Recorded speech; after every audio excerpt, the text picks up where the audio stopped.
Hello, this is part 3 of a 3-part documentary series talking about the rise and fall of Privateer Press and their games Warmachine and Hordes. If you've not seen parts 1 and 2, I'd recommend watching those videos first just to get the complete experience and background knowledge leading up to this point. There is also the full unedited documentary that's around an hour and a half long that gives you a complete picture. I would recommend watching that. Thank you and enjoy. It was, hilariously to say, the next big thing, and everyone was hyping it up to be the Warhammer GW killer. And it had a flash moment of when it was outselling it, and then when it was at its peak of the powers, it fumbled the ball, shall we say, and...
Now here's our first stop at Ollie's, and this is only one part of their Christmas haul. And they have Han Solo. That's a rarity to see Han Solo on store shelves here. Gotta love all these Shang-Chi toys popping up at this new Ollie's location. Man, to be a kid on Christmas 2023, I got Shang-Chi and Eternals toys. My parents didn't like me. And when you're on the outside looking in, when the cracks start to form, they expand very quickly. Because there is more to Warmachine and Privateer Press and Hordes vanishing than just a competitive game with poor distribution and a bite the hand that feeds you player base, right? You add all the problems that the company itself faced. And that's what we're going to talk about in the third part. The untold stories of Warmachine's downfall. You know, it's always really easy when you're on the outside to think that you have all the information that a company is going through, like all the financial issues they have, all of the setup costs and material costs, because we can make educated guesses based on the industries around us and what other games companies do and what our stores are doing and how we individually feel about a game system, right? It's a whole other thing to actually have the chance to talk to someone who was at ground zero, who worked at that company, because the stories that I'm going to talk about now are the stories that don't make it to press, because they don't want you to know this, because it's embarrassing, because it hurts the company, because it's a part of their history that they wish didn't happen, and because it would have been easier to move forwards if these things never happened. 2011, 2010, somewhere around there. That's when I started. 9 years at Privateer, correct. We're talking 2010 to 2019. So, miniature manufacturing is a prime example. One of the most common arguments I hear about why Warmachine, Hordes and Privateer Press slowly ground to a halt while their constant expansion slowly reached its boundary and started to snap back is because they invested heavily into metal miniature manufacturing at the start, which was the done thing. That's what all companies did. They got into resin and cast plastics as a way of replacing that as the metal costs around the world just skyrocketed, white metal costs specifically. And one of the arguments is that they should have invested in HIPS injection molded plastic. They should have stamped out the kind of sprues that Games Workshop and other companies make, right? Without realizing the amount of upfront cost and capital something like that requires, as well as the restrictions that a company like Privateer Press has, depending on where they have their headquarters and their warehouse, because zoning laws are a thing. It configured the machines, the machine cost, it was just way more money than what we had on hand. The infrastructure needed would just be immense. I remember it being discussed multiple times too, and it always came back to just the cost would be way too much. And the molds are expensive. I don't know if you know this, but HIPS molds are like what, 20,000? It's like buying a new car. Yeah, so imagine that, and then what? How much? You need to worry about the shipping costs, material, and not just the mold, but the labor and everything for it. And then when you get to the States, I know when people saw the prices for those things, like, wow, that's a lot of money. Well, the margins aren't very high in the gaming industry. Oh boy, like there's a reason why I left, and part of it was that, and geez. And that's ignoring the fact that Privateer Press did do some HIPS injection molded plastic models. They existed with all of the Colossals and certain models for Kador and Signar, right? The difference there is they didn't do it in-house because they couldn't, so they looked for the next cheapest alternative, which was contracting it out, specifically to Chinese manufacturers. And as the story goes, part of the reason why they changed over to 3D printed resin with the announcement of Mark IV and stopping all of the legacy models was the idea that the rumor that the Chinese manufacturer of choice decided they were going to hold the Warmachine molds for stamping out those kits. They were going to hold those molds hostage until Privateer Press, Matt Wilson, whoever agreed to buy more. You want to buy 100 kits to fulfill an order, they're expecting you to buy 1,000. And you don't want to buy 1,000, so you don't. And they go, right, well, we're just going to manufacture them for someone who will pay for it. Well, you just hit the nail on the head. It's a common practice within those kind of industries where they're going to gouge you. Like, okay, you want, like Matt Wilson, well, for example, he didn't do it like this, but hey, I need 1,000 extra, I don't know, Signar Colossals. And they're, no, 2,000. And then what do you call it? It's because of they're overseas. There are so many factories. They're going to play the whole game where they hold the molds ransom. And then if they don't like what they see, they just ghost you. It's way more common than it has happened to more places than Privateer Press. I can tell you that much. And that is the more annoying part about it. There is a reason why when you go on Wish or Temu or AliExpress or any of these, foreign import websites, that you will find counterfeit Warmachine models. Counterfeit models of characters that were only ever available at events as exclusives, right? And it's because of this. It's because of the reality that these molds were held hostage, and when Privateer Press left that relationship, well, you're not going to just chuck those molds in the bin. You're going to try and recoup some of your losses, right? You're going to make some models. You're going to sell some kits under the cover, under the table, online, as it were. The fact that you have things that were only ever meant to be available at one event in like 2016, but in the year of our Lord 2025, you can go on wish.com right now and find, that tells you something. It never officially gets talked about because it's embarrassing. It's way more common than anyone thinks.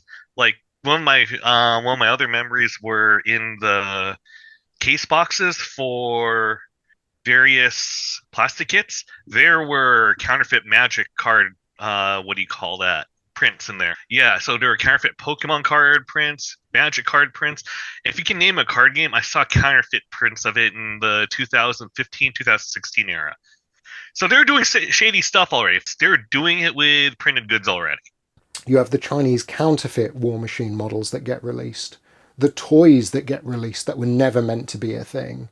Because at the end of the day, if the deal falls through, but you've still got all the means to produce it, you're going to do it.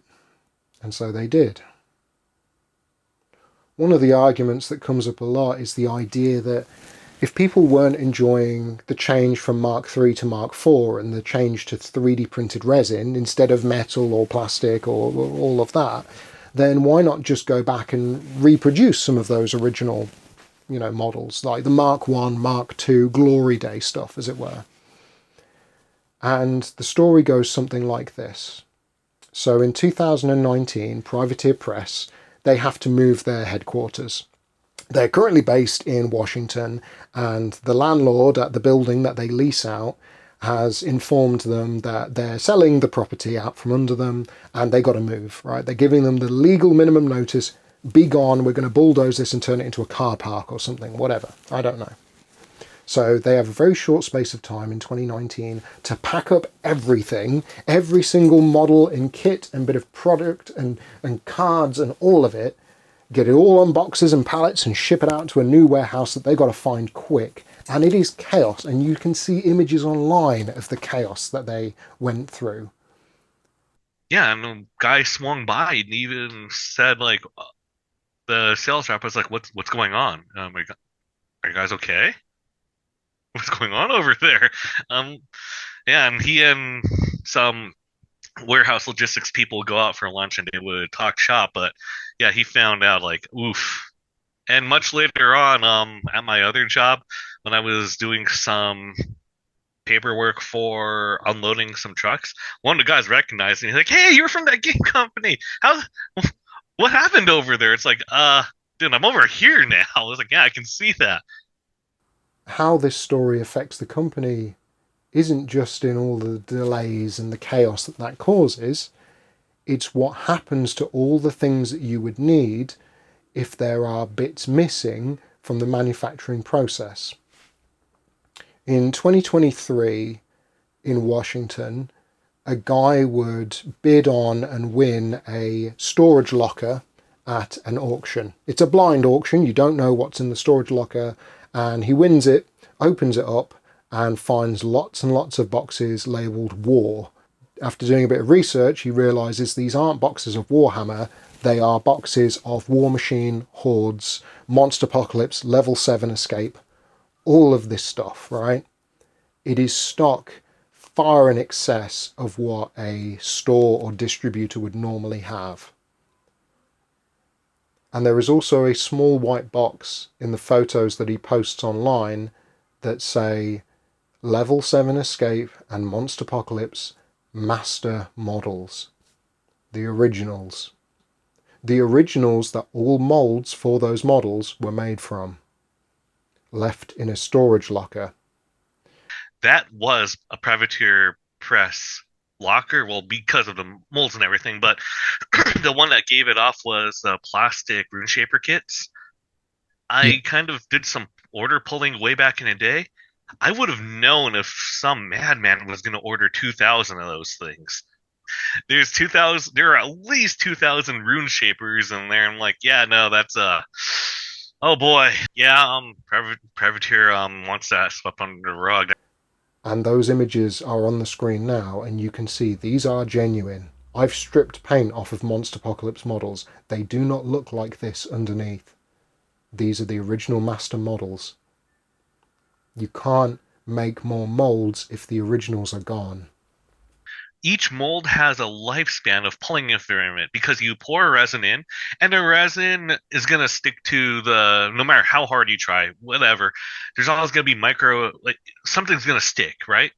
Yeah, so even with mold release, you're looking at, I'm lowballing here, maybe 10 pulls. So you get 40 shoulder pads before you have to make another mold again. And mold making is an art in and of itself. And this is the kind of news that Privateer Press buries. They don't talk about it, don't release a statement about it, don't even mention it, because it's embarrassing. There's no doubt about it that this is real. It's not some hobby shop or eccentric collector, not with the amounts we're talking about here.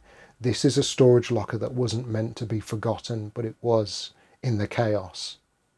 a few contacts I know the details of it, but I did not really care to learn more about it because it just seemed like they're thinking, oh man, this is them in their twilight. Of course they did something like that, and I just brushed it off as like a little funny thing that I knew this was gonna happen sometime. It's just, hey, look, it finally happened. Yeah. And it's more than likely, yeah, and because the first move they did, they were kind of in a rush, and there was a lot of things that fell through the cracks of what to keep track of and what not to. So I imagine it's one of those. Once again, It's part of the funny optics that happens with Privateer Press and Warmachine and Hordes. At one point, they did everything, right? They did the mystery crates, they did the subscription boxes. At one point they released Mini Crate, which was like their model of the month, right? Pay a set fee or subscribe, and each month we will send you a unique model. I back that. I have loads of them. It's one of those things where it's like, oh, a mini a month, that's easy to paint. And then naturally there's like 60 unbuilt mini crates. It was a stand-in for something else that you could play in the game and get retail already, so it wasn't like super mechanically unique or something like that, but it was an alternate sculpt. And the main selling point for this was, these are a limited edition run. We will print this once and then that's it. And we will demonstrate that loyalty by destroying the molds for the models themselves. And we will put on a fanfare. It'll be a fan vote. You know, how do you want the mold destroyed? Do you want it set on fire or sealed in concrete or destroyed with tools or dropped off a bridge into a river, right? so I just want to put it out there. What do you call that? The one where they had the production people doing it. They were too excited. Like, you could feel the excitement dripping off them to make that video, and God bless them. But they look so happy. You can see in the video. And when you think about the cost that goes into designing a model, making the mold for that model, and then casting all the miniatures, and a few extra in the case of miscasts, all of a sudden, to then destroy all of that is terrible. That's an act of desperation. I think it's always tragic though if you join a game and the thing you want is gone. Like someone's like, hey, look at this thing that would fit really well with a theme of your army. And you're like, ah, yeah. And it's like, yeah, great. It's available for 1 month. And someone on eBay selling it for 620 quid. And it's like, oh. Only to then later find out 6 months or a year down the line that none of it was limited edition anyway. And that, you know, they actually had so much of it still in stock in the warehouse that they could resell it all again anyway. After we make all the mini crate, we make an extra 200 just in case for, did we miscount, miscast, blah, blah, blah, blah. It was just what do you call that? The safety net. And then after a year, like, let's go stop the safety net. Why not? Terrible, terrible choices towards the end through acts of desperation to try and patch the things that they thought, with the information they had at the time, they thought they could fix. And you can understand that, because we all can. A lot of the people that made that game what it was left the company as well, completely forgetting about this. And I think that's what also changes the dynamic of anything you do, like you were saying, James. Like, if you have someone who spearheaded something and then immediately goes, I'm going to go off and do my own thing, you either follow that person or you go, okay, why did they leave? And then there was rumours central, so I'm not going to bore you with rumours, but obviously there's creative differences, loads of other fun stuff that supposedly is true, but you don't know what is true. Basically, Privateer Press is in a lot of trouble. That the people actually running the company don't even really play the game, that whenever good ideas are being proposed, that they're not actually, nobody's listening. People are focusing on side games, not the main game, and all they can kind of really hope is that maybe these side games are going to save the company, because Warmachine as it is in a lot of trouble, and bad, bad, bad, bad. And when you have people actively leaving the company at a regular rate, and not just the regular kind of churn of staff, we're talking about the high level people, right? We're talking about, 2018 Will Schick leaves to join Atomic Mass Games. 2019 Doug Seacat, lead writer at Privateer Press, he leaves. William Hungerford leaves in 2021, right? the big name people, the people that were showing up in the trailers and talking about the products, when they're jumping ship, it's a sign that there's something wrong with the ship. This is more of the canary in the mine that's forewarning. Like, this is when you can now correct the ship. It's when DC went to Steamforged Games. That is like oh man, one of my friends is gone. Like, he and I used to like chill and talk about random stuff, and without him around, it just didn't feel the same there. I mean, it was still Privateer, everything was still running, and we could definitely get back into the game because he wanted to explore other options. That's what. Anyway, so it was going to happen one way or another. He was going to jump ship, but when he left and Steamforged Games got a hold of him, I mean, come on, that already right there should say, oh, hey, that could have been a moment, because later on, a decade later, you know what Steamforged Games does. Yeah, so it's like, oh wow, well shoot, the writing could have been on the wall, but. Honestly, the only person you theoretically needed there was, well, Matt Wilson and what's his name, Jason Souls, because the whole game is Jason Souls' idea in the first place. So theoretically, you only need those two. But then the supporting people, like, you still need, like, your movie can't just rely on the director, right? You need the special effects person, the writers, and everyone else needed. So the support staff they had, all of a sudden, yeah, Will Schick's leaving happened. Yeah. Yeah, and then there went, with him leaving, at least 9 people left. So, with him. So, yeah, the creative team, basically, now you can't make a movie because you don't have your special effects person, your writers, your marketing people is gone. All you have is your director and your actors now. Because all of a sudden you've lost control. You've had the success, and the success grew and grew until it started encountering problems, some of which were of your own creation.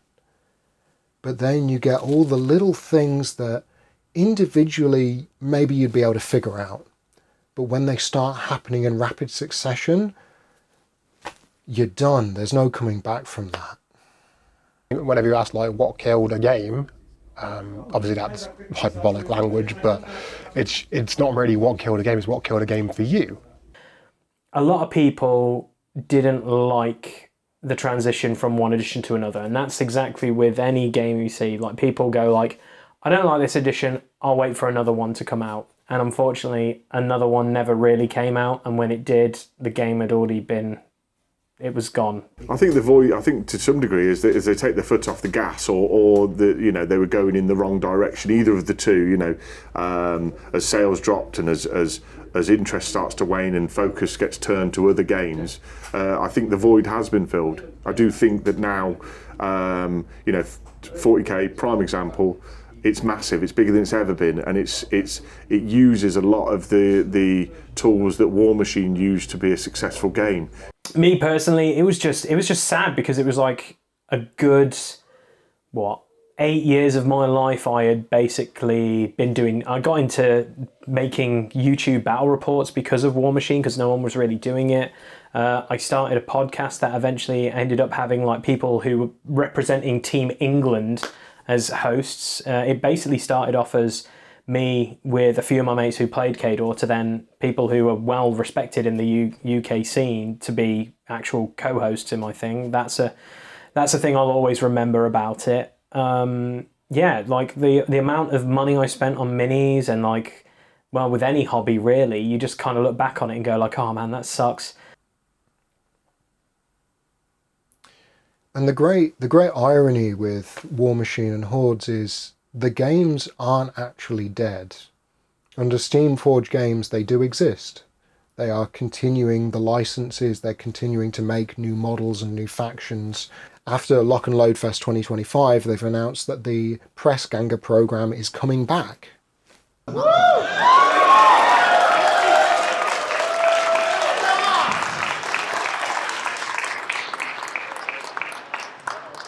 So we recognise that the Press Ganger programme had an incredible value to the community, We want to preserve everything that was great about that program, and all of the things that didn't quite work the way that they should have, we're going to be polishing those out. So we're going to share with you how this Press Ganger program is going to be rolling out over the coming months, so you can understand how best to engage with this particular program. Every single type of game comes back, and it will come back again at some point. But I do try and get people into the game. When we recently Steamforged obviously ran the new Tribes thing on my manufacturing.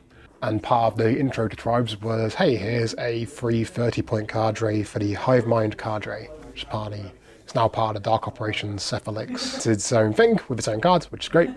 And instead of having they've got the 3 different monstrosities, but they're the same chassis with different bits. That's fine, that works, that's how older models were done. And it also means if you happen to have those models lying around in plastic or metal, they're still viable. Hey, get your old stuff out of the cupboard, you can use it. Privateer Press as a company still exists. They manufacture the Monsterpocalypse tabletop miniatures game and the Level 7 Escape board game. And that's it. That's all they have now. But I feel like you'll always have these memories tied to certain games. Like Warmachine is a huge big part of my 20s to my mid 30s now, and it still is because I love the lore and I still play other games other than obviously the main miniatures game. The problem is it's not the same as it was, and it can't ever be the same as it was, because the game's not the same and the models aren't the same, and the old models can't come back because the means to produce them are gone. We build this mythos around the games and the companies that we are consumers of, that we are fans of, right? We like to think of them as larger than life, that the personalities, the creatives, the directors and the people responsible for the experiences that we enjoy, the hobby that we enjoy, are larger than life. It's hard not to do that, because at the end of the day, they become celebrities in their own right. The problems come when you realise that, and you remember that they are still just people at the end of the day. And people make mistakes. And people make bad decisions, and people make good decisions. And companies rise and fall based off of the decisions that individuals make. Maybe Page 5 was just a silly tongue-in-cheek thing back in the day, but people don't see it like that now. Maybe the competitive mindset was really important when it was just a bunch of guys in a shed wanting to decide who the best gamer was out of them. But not so much when you're trying to run a multi-million-dollar business and keep new customers coming in around the clock. Maybe having a small run of hips-injected models done by the Chinese made sense if you believed that the money generated from that could then allow you to establish that back home. Maybe the move to 3D printing miniatures made sense if you genuinely believe that that technology was going to completely change the wargaming landscape. Maybes and ifs and on it goes.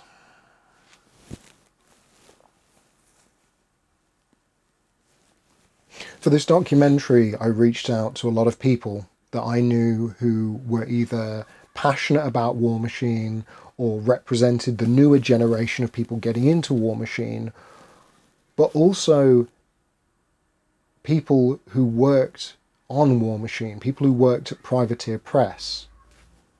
That's what makes this documentary stand out, because ultimately I wanted to ask some of the questions that form part of the history, part of the folklore around Warmachine and Hordes and Privateer Press and its rise and fall, but we just never actually get any answers to. I wanted to ask those questions and get those answers for me and for you, and to actually have that be a fixed point in the history now. This documentary is a fixed part of this game's history now.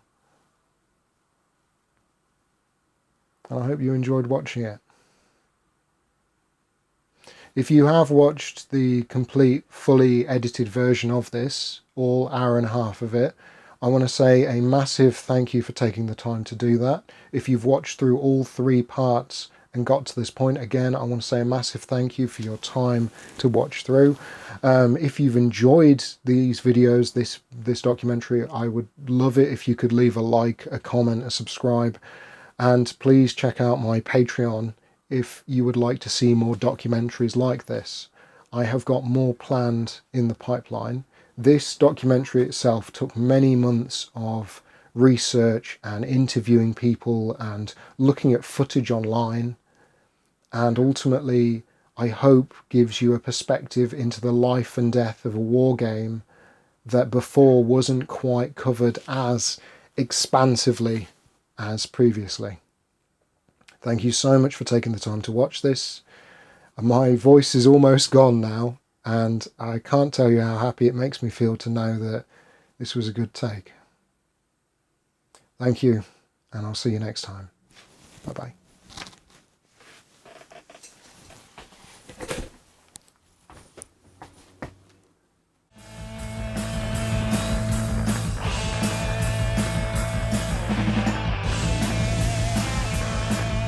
Hi guys, just thought we'd stop in with one of the press gangers. This is John, and this lucky sod is actually getting to paint up some of the new Warcasters. John, who are you working on at the minute? I'm working on the new Cadoran Warcaster at the moment. And are you looking forward to getting them down on the tabletop and bringing some Cadoran might? I only play crits, so no. I have Agatha ready for once I finish this. I was told I had to do them first. It's my considered opinion that Privateer Press fundamentally never had a chance. GW's resources of talent, cultural capital and, most of all, money far outstripped PP's even at its absolute height. But we also learned that GW plays fair. They didn't try to buy out PP or raise spurious lawsuits to tie up their time and money, although, heaven knows, GW hasn't shied away from spurious lawsuits in the past. No, GW raised their game. I may be no great fan of GW's game design, but I can't deny that they're doing a lot better now than they have in the past, and at least part of this can be ascribed to the fact that PP gave them a real scare. Hi. You guys are putting in a lot of hard effort before this show. We're putting in a lot of hard effort as well. We want to make sure that they know it and they have a fantastic time. We're doing demo games for Warhammer 40,000 on mobile carts. Would you like to try? That's kind of a demo games of fast. Oh, that's pretty cool. So rolling demo. Yeah, we have a whole selection of other ones that you can try out. Oh, that's pretty cool. That is pretty cool. Yeah, we went all out.